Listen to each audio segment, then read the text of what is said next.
Hello everyone. ఈరోజు ఒక patient చేసిన పెద్ద మిస్టేక్ గురించి చెప్తున్నాను. ఎందుకంటే మన వ్యూవర్స్లో కూడా ఇలాంటి మిస్టేక్స్ ఎవ్వరూ చేయకూడదని చెప్తున్నాను. ఒక పేషెంట్ తనకి ప్రజెంట్ 30 ఇయర్స్ అండి. తను మ్యారేజ్ చేసుకున్నప్పటికీ 20 ఇయర్స్ అంట. తను తన మేనమామని పెళ్లి చేసుకున్నారు. మేనరికం పెళ్లి అంటారు కదా, దాన్నే కన్సాంగ్వినస్ మ్యారేజ్ అని ఇంగ్లీష్లో అంటారు.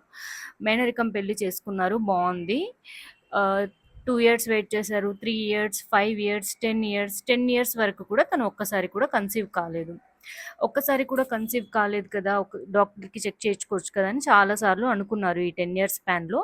బట్ తను తన రిలేటివ్స్కి, ఫ్యామిలీ మెంబర్స్కి కానీ, హస్బెండ్కి కానీ చెప్పినప్పుడంతా మేనరికం పెళ్ళి కదా, స్లోగా అవుతారు అని చెప్పారంట అందరూ.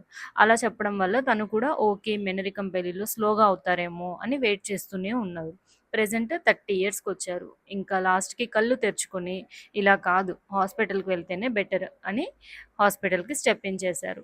హాస్పిటల్కి వచ్చిన తర్వాత ఇన్వెస్టిగేషన్స్ అన్నీ చేశాము. ఎందుకు కావట్లేదు అని అన్ని రీజన్స్ క్రాస్ చెక్ చేసిన తర్వాత తెలిసింది ఏంటి అంటే, తనకు ఒక ట్యూబ్లో బ్లాక్ ఉంది, అలాగే పీసీఓఎస్ కూడా ఉంది అని తెలిసింది.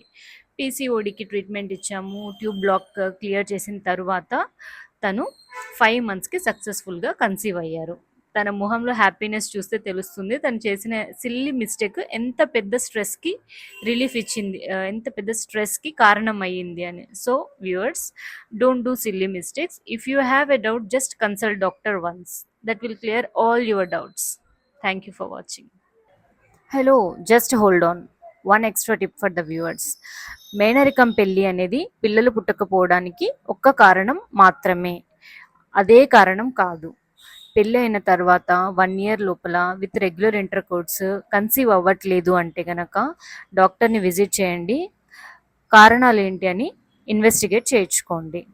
Better not to wait. Thank you.